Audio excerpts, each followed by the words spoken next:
Hello friends, my name is Shivendra Singh और आप सभी लोगों का स्वागत है मेरे यूट्यूब चैनल में जिसका नाम है लाइटिंग कैंडल।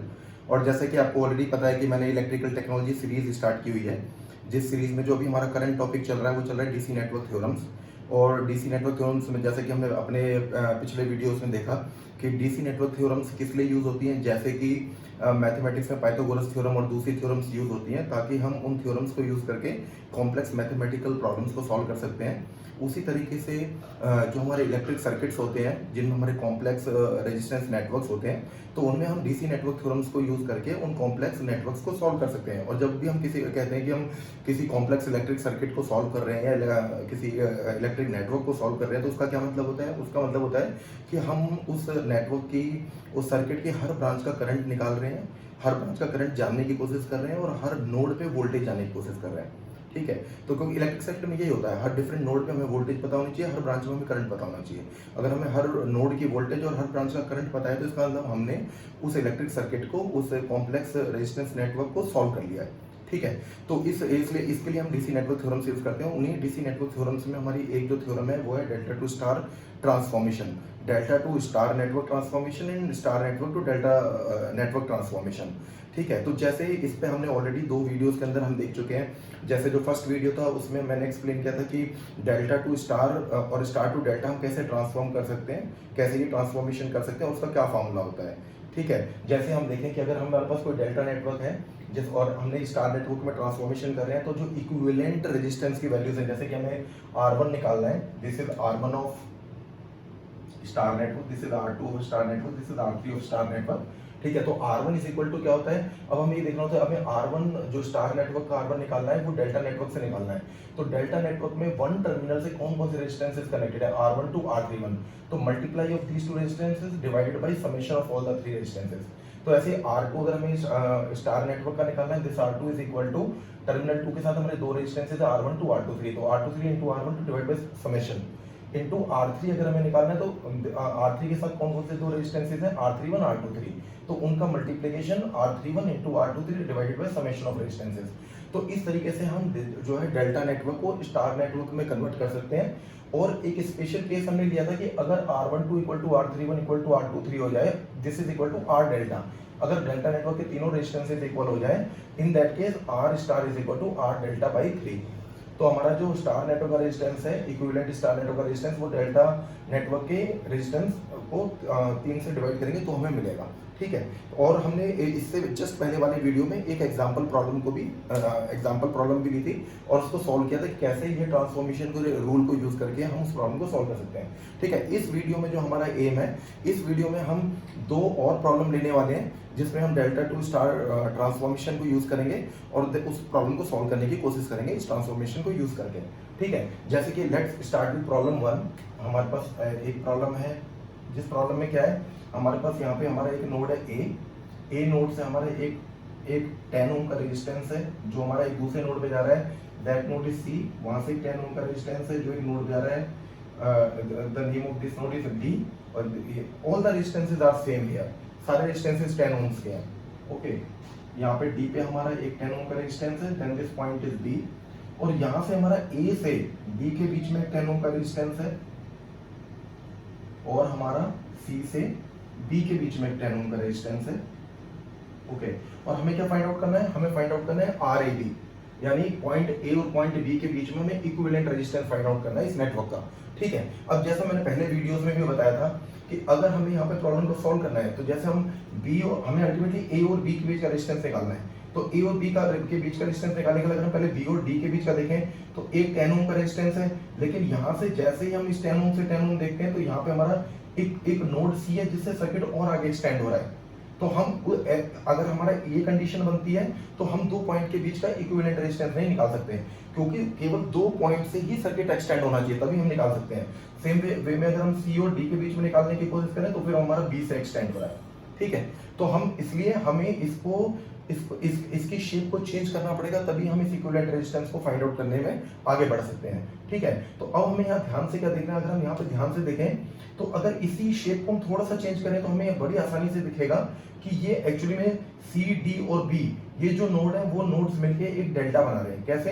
अगर मान लीजिए हम इसको सर्किट को थोड़ा सा इसकी शेप चेंज करें, ये हमारा टर्मिनल डी है, ठीक है। यहाँ पे हमारा एक रेजिस्टेंस, ये 10 ओम का रेजिस्टेंस है, ये पॉइंट हमारा आ गया सी।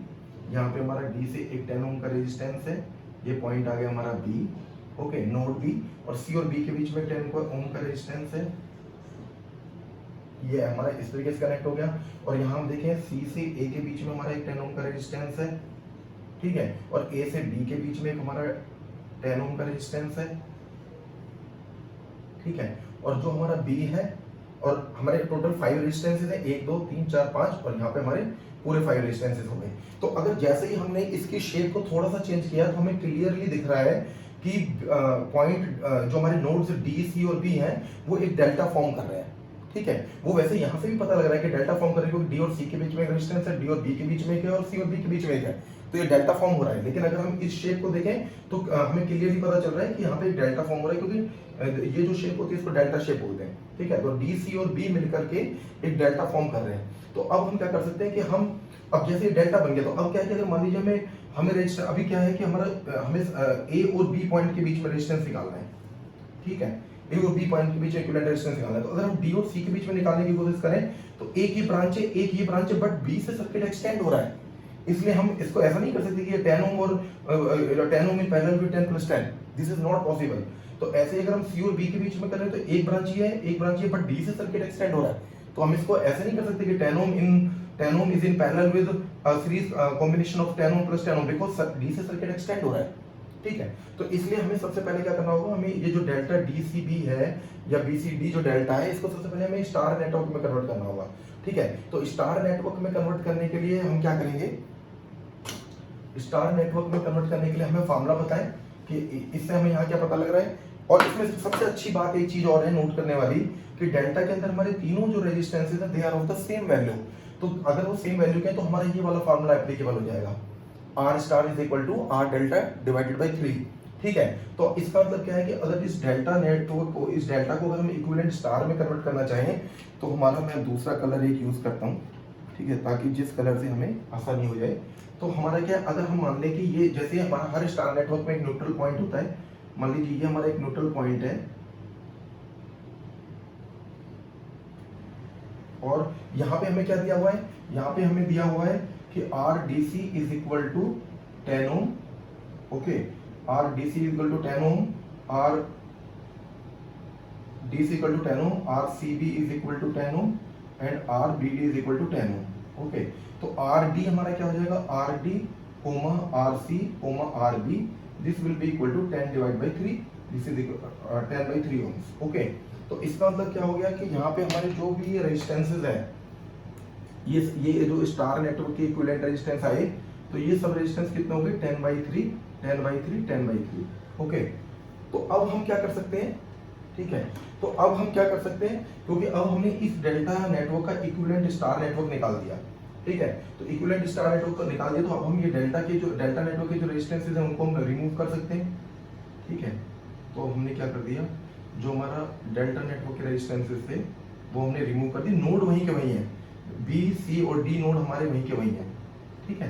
केवल हमने डेल्टा नेटवर्क के रेजिस्टेंसेस रिमूव कर दिए और उनकी जगह स्टार नेटवर्क के रेजिस्टेंसेस डाल दिए। अब अगर हम देखें, अब अगर हमको यहाँ पर अब अगर हम देखें, हम बात करें अगर पॉइंट ए की और पॉइंट एन की, ठीक है, अगर हम पॉइंट ए और पॉइंट न्यूट्रल की बात करें तो इस सर्किट की अगर हम बात करें तो सर्किट केवल दो ही पॉइंट से आगे एक्सटेंड हो रहा है, या तो वो ए से एक्सटेंड हो रहा है या वो एन से एक्सटेंड हो रहा है, ठीक है।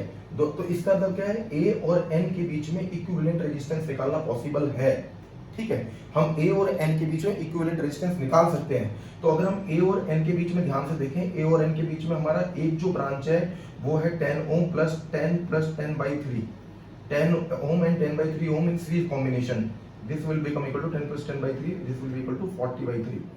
और A और N के बीच में भी दूसरी ब्रांच देखें ये वाली, तो ये रेजिस्टेंस भी 10 ओम था, तो 10 ओम प्लस दिस 10/3, तो this resistance is also 10 plus 10/3 is equal to 40/3, ठीक है।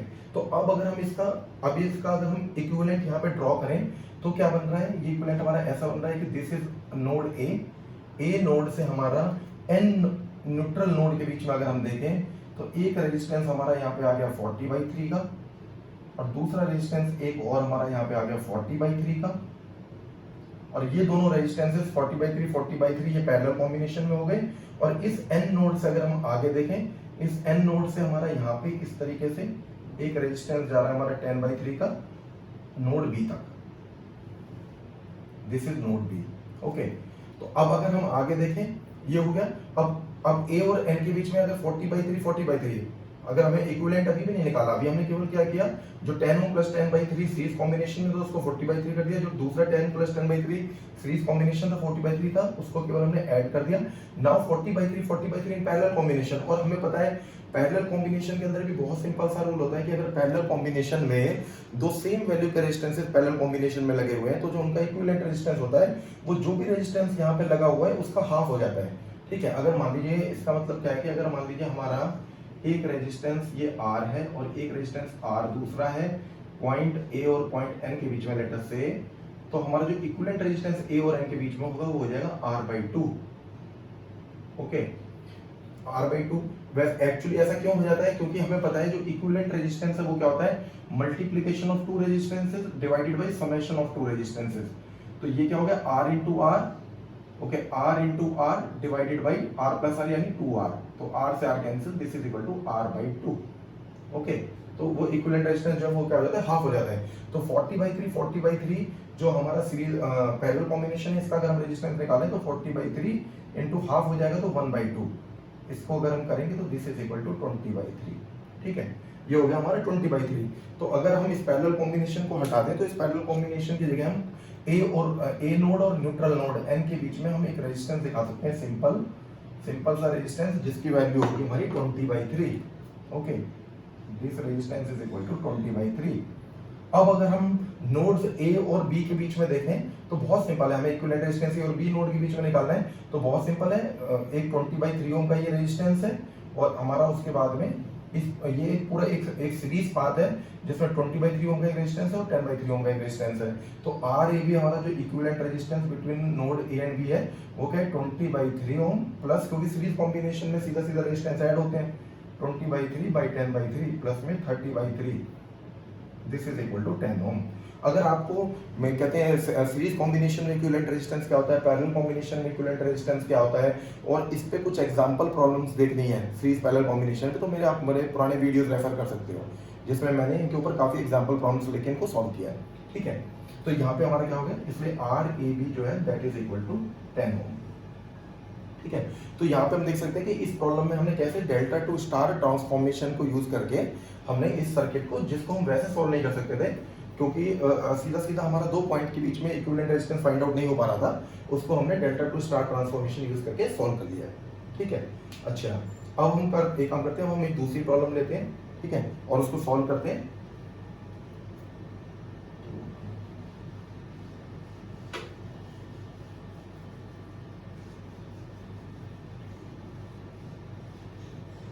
अब हम जैसे सेकंड प्रॉब्लम देखते हैं, तो सेकंड प्रॉब्लम के अंदर हमारे पास क्या है, सेकंड प्रॉब्लम के अंदर हमारे पास एक अनबैलेंस्ड ब्रिज है।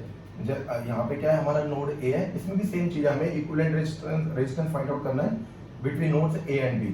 Okay, this is going to C, और A and C are equipotential nodes because they are directly connected. Same way में this C and B and D are equipotential nodes because they are directly connected. और यहाँ पे हमारे पास क्या है, ये हमारा एक 30 ओम का रेजिस्टेंस है, यहाँ पे हमारे पास एक नोड है F, यहाँ पे हमारा एक रेजिस्टेंस है 20 ओम का। Okay, this is node E, और E और F के बीच में हमारे पास एक रेजिस्टेंस है 50 ओम का। F और D के बीच में एक रेजिस्टेंस है हमारे पास 45 ओम का। ओके, और E और F के बीच में हमारे पास एक रेजिस्टेंस है 50 ओम का। ओके, ठीक है, और हमें क्या निकालना है, we have to find out equivalent resistance between points as viewed from point nodes A and B।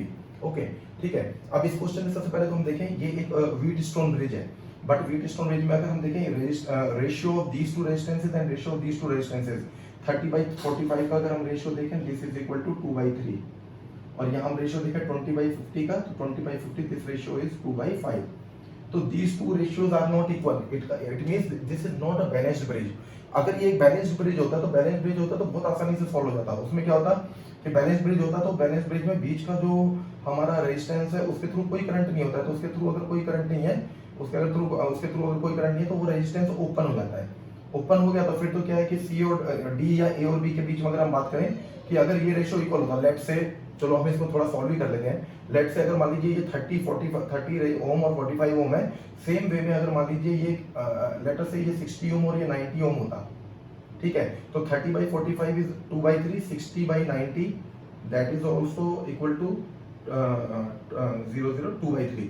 तो उस केस में अगर ये, मैं फिर दोबारा रिपीट कर रहा हूँ कि अगर ये 20 और 50 ना होके 60 और 90 होते तो उस केस में ये बैलेंस ब्रिज बन जाता। 30/45 is equal to 2/3, 60/90 is equal to 2/3। और ये एक बैलेंस ब्रिज होने की वजह से ये जो हमारा ई और एफ ब्रांच के बीच में जो 50 ओम का रेजिस्टेंस है उसमें कोई करंट नहीं होता। इसका मतलब हम उसको सिंपली यहाँ से डिस्कनेक्ट कर सकते हैं। और अगर हम एक बार इस रेजिस्टेंस को यहाँ से डिस्कनेक्ट कर दें और पॉइंट सी और डी के बीच में देखें तो केवल दो ब्रांच बच जाती हैं। एक ब्रांच में 30+45 ओम यानी कि 30+45 इज इक्वल टू 75 ओम हो जाएगा, और दूसरी ब्रांच में हमारा 60+90 इज इक्वल टू 150 ओम हो जाएगा। और ए और बी के बीच में अगर हम इक्विवेलेंट रेजिस्टेंस निकालेंगे तो 75 ओम ये वाला इन पैरेलल विद 150 ओम। और पैरेलल में हमें पता है कि पैरेलल कॉम्बिनेशन में रेजिस्टेंस का क्या फॉर्मूला होता है, मल्टीप्लिकेशन ऑफ रेजिस्टेंसेस। दो रेजिस्टेंसेस जैसे ये इक्वल कॉम्बिनेशन है, दो रेजिस्टेंसेस है ऑफ नॉट इक्वल वैल्यू। अगर मान लीजिए ये हमारा R1 R2 हो, इक्वल ना हो तो जो इक्विवेलेंट रेजिस्टेंस निकलता है वो होता है R1 R2 divided by R1 plus R2। Okay, यानी multiplication of resistance divided by summation of resistance. तो यहाँ अगर हम करते हैं तो 75 into 150 multiplication of resistance divided by summation of resistance. Okay, तो ये हमारा बन गया 75 इंटू 150 डिवाइडेड बाय 75 प्लस 150, ये हो गया हमारा 225। अगर इसको हम कैंसिल करें तो ये हमारा जाएगा 220, ये हम जाएगा 25 इंटू 6 से, और ये जाएगा 25 इंटू 9 से, तो ये 2/3 हो गया हमारा। और 3 से अगर हम इसे करें तो ये हो गया 25, this is equal to our 50 ohm. ठीक है, तो ये इसका जो पूरा RAB निकल के आता वो हमारा निकल के आ जाता 50 ओम। अगर ये रेजिस्टेंस 20 और 50 ना होके 60 और 90 होते तो ये एक बैलेंस ब्रिज होता। ठीक है, अगर ये बैलेंस ब्रिज होता तो ऐसा होता, but the given problem it is not a balance bridge. तो if it is not a balance bridge then we can not neglect this 50 ohm resistance here. ठीक है, तो अब हम देखें तो इसका मतलब क्या है। अब सेम जो हमारे पहले एग्जांपल में प्रॉब्लम आ रही थी कि पहले एग्जांपल में भी क्या था, अभी मान लीजिए हमें ए और बी के बीच में निकालना है, तो ए और बी यानी सी और डी के बीच में निकालना है। तो सी और डी के बीच में निकालने में क्या है, या तो मेरा ई और डी के बीच में निकल जाए, ई और डी के बीच में सॉल्व हो जाए तो मैं बाकी नेटवर्क के साथ ऐसा। लेकिन क्या है, जैसे ई और डी के बीच में निकालता तो मैं एक रेजिस्टेंस 50 ओम है, लेकिन इस दूसरे को मैं सीरीज कॉम्बिनेशन ऑफ 50+45 नहीं मान सकता क्योंकि एफ से सर्किट एक्सटेंड हो रहा है। सेम सी और ई के बीच में अगर मैं करूं 20 है, 30+50 का मैं नहीं निकाल सकता क्योंकि एफ से एक्सटेंड हो रहा है। सी और एफ के बीच में मैं नहीं निकाल सकता क्योंकि 30+20+50 नहीं कर सकता क्योंकि ई से सर्किट एक्सटेंड हो रहा है। ठीक है, तो इसलिए इसको सॉल्व करने के लिए हमें क्या है, पहले इसको एक ऐसी शेप में चेंज करना पड़ेगा जिसमें केवल सर्किट दो ही नोड से एक्सटेंड हो रहा हो ताकि हम इक्विवेलेंट रेजिस्टेंस फाइंड आउट कर सकें। ठीक है, तो अब अगर हम यहाँ से ध्यान से देखें तो हमारे यहाँ दो डेल्टा बन रहे हैं, CEF एक डेल्टा है, EDF भी एक डेल्टा है। तो हम इनमें से कोई से अभी एक डेल्टा चूज कर सकते हैं और उसको स्टार में चेंज कर सकते हैं। लेट अस कंसीडर कि हम जो CEF डेल्टा है हमारा, जो हमारा CEF डेल्टा है उसको हम स्टार में चेंज करते हैं। तो सबसे पहले हम देखते हैं रेजिस्टेंसेस हमारे क्या है। अगर हम देखें हमारा RCE जो है that is equal to 20 ohm, REF जो है हमारा that is equal to 50 ohm, and RFC जो है that is equal to 30 ohm. ठीक है, और हमें पता है कि हम कभी भी किसी भी डेल्टा नेटवर्क को अगर स्टार नेटवर्क में कन्वर्ट करना है, इसका मतलब यहाँ पे हमारे पास CEF है तो हमारे पास क्या तीन रेजिस्टेंस निकल के आएंगे, RC, RE and RF, because this resistance will be RC, RE, RF because this node is C, this node is E, this node is F। ठीक है, और हमें पता है कि डेल्टा से जब हम स्टार नेटवर्क में कन्वर्ट करते हैं तो उसका फार्मूला क्या होता है, उसका फार्मूला ये है।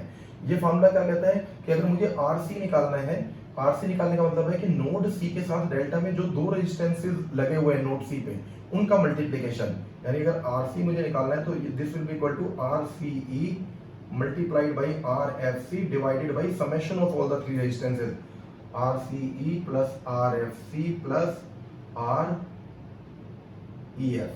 ओके, तो इसको अगर हम देखें तो कितना मिल जाएगा, RCE है हमारा 20 मल्टीप्लाइड बाई RFC है हमारा, FC कहें या CF कहें, बस मैंने नोमेनक्लेचर को साइक्लिक रखने के लिए उसको मैंने RFC बोला है, RCF नहीं बोला। तो this is equal to 30 divided by summation of the 3, तो 20 प्लस 30 प्लस 50, तो this is equal to 20 into 30, this is equal to 600 divided by 20 plus 30, 50 plus 50 100, this is 100, this is equal to 6 ohms। Okay, तो इसका मतलब RC हमारा कितना निकल गया है, ये जो हमारा आरसी है this is equal to 6 ohms।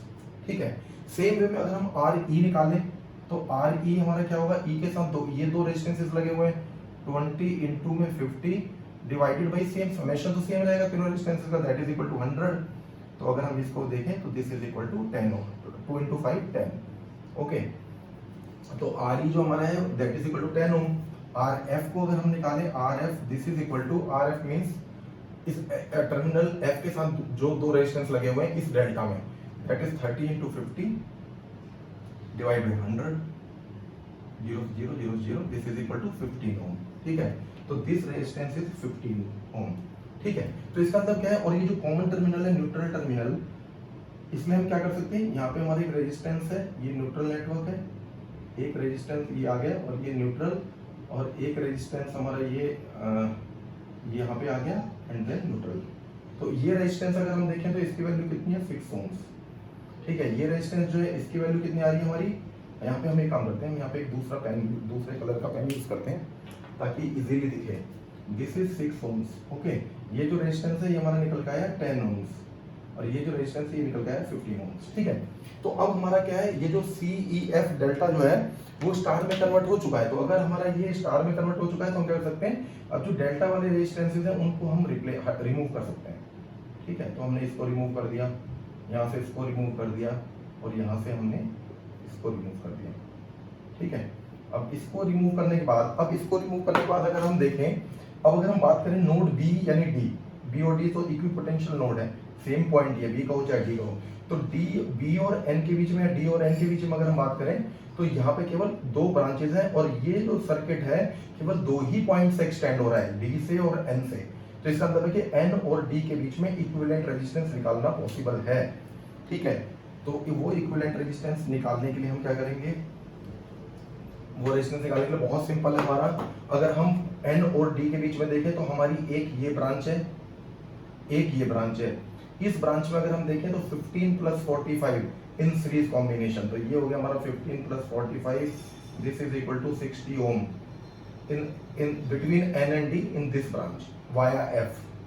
और ये जो ब्रांच है इसमें हमारा 10 ohm plus 50 ohm, 10 plus 50, this is also equal to 60 ohm in this branch n between n and d via branch E। तो NED ब्रांच में भी 60 ohm है, NFD ब्रांच का भी 60 ohm है। तो इसलिए इन रेजिस्टेंसेस को हम क्या कर सकते हैं, we can replace these resistance, this series combination with 60 ohm and this series combination also with 60 ohm। Okay, तो ये हमारा ये जो हमारी ब्रांच थी, ये एक ब्रांच है हमारी, इसको हम 60 ohm से रिप्लेस कर सकते हैं, और ये जो ब्रांच है हमारी एक, इसको हम 60 ohm से रिप्लेस कर सकते हैं। ठीक है, अब अगर हम एन और डी के बीच में देखें तो बहुत सिंपल है, 60 ohm इन पैरेलल कॉम्बिनेशन, और हमें पता है कि सेम वैल्यू के दो रेजिस्टेंसेस पैरेलल में लगे हुए हैं, तो जो नेट रेजिस्टेंस है वो उसका हाफ हो जाता है। इसका मतलब 60/2 अगर हम करें तो this is equal to 30 ohm। तो अब हम क्या कर सकते हैं, एन और डी के बीच में हम इन दो 60 ohm को भी रिप्लेस करके हम इसको एक सिंपल एक 60 ohm का और 30 ohm का हम एक रेजिस्टेंस यहाँ पुट कर सकते हैं, दिस इज 30 ohm। तो अब हम ए और बी के बीच में अगर हम इक्विवेलेंट रेजिस्टेंस देखें बिटवीन ए एंड बी, तो ए और बी के बीच में there is only one path, जिसमें दो रेजिस्टेंस है, एक 6 ohm है जो सी और एन के बीच में, एक 30 ohm है जो एन और डी के बीच में है। तो सीरीज कॉम्बिनेशन में हमें पता है कि रेजिस्टेंस सिंपली ऐड हो जाते हैं, तो 6 प्लस में 30 is equal to this is equal to 36 ohms। ठीक है, तो इस तरीके से हम delta to star transformation use करके जो नेटवर्क हमारा कॉम्प्लेक्स दिख रहा है उसको हम बहुत इजीली सॉल्व कर सकते हैं। ठीक है, नेक्स्ट वीडियो में हम क्या कोशिश करेंगे, नेक्स्ट वीडियो में हम और मोस्ट प्रोबेबली दो प्रॉब्लम लेके आएंगे, और जिसमें मैं एक प्रॉब्लम ऐसी भी लेके आऊंगा जिसमें हमें स्टार को भी डेल्टा में कन्वर्ट करना पड़ रहा है ताकि हमारा सर्किट सॉल्व हो सके। ठीक है, तो नेक्स्ट वीडियो में मैं फिर दो प्रॉब्लम लेके आऊंगा, जो कोशिश करूंगा कि इससे थोड़ी और कॉम्प्लेक्स प्रॉब्लम होंगी। तो और ये प्रॉब्लम स्टैंडर्ड प्रॉब्लम्स हैं जो गेट के एग्जाम में आती हैं, ईएस के एग्जाम में आती हैं। तो ठीक है, नेक्स्ट वीडियो के अंदर हम उन प्रॉब्लम्स को सॉल्व करेंगे। आप इस वीडियो को ध्यान से देखिए, और जैसा मैं हर वीडियो में रिक्वेस्ट करता हूँ कि कोई भी न्यूमेरिकल प्रॉब्लम है आप उसको अपने हाथ से पेन और पेपर लेकर जरूर सॉल्व कीजिए, वो तभी आपको बहुत अच्छे से आएगी। और मैं उम्मीद करता हूँ कि इस वीडियो में जो भी मैंने समझाने की कोशिश की है वो आपको समझ आया होगा या आपके कुछ काम आया होगा। ठीक है, अगर ये आपके कुछ काम आया है तो इस वीडियो को लाइक कीजिए, शेयर कीजिए, चैनल को सब्सक्राइब कीजिए ताकि मेरे फ्यूचर के वीडियोस आपको इजीली मिल जाएं। ठीक है, और let's move on this journey of learning together. Till then have a nice day. Thank you very much.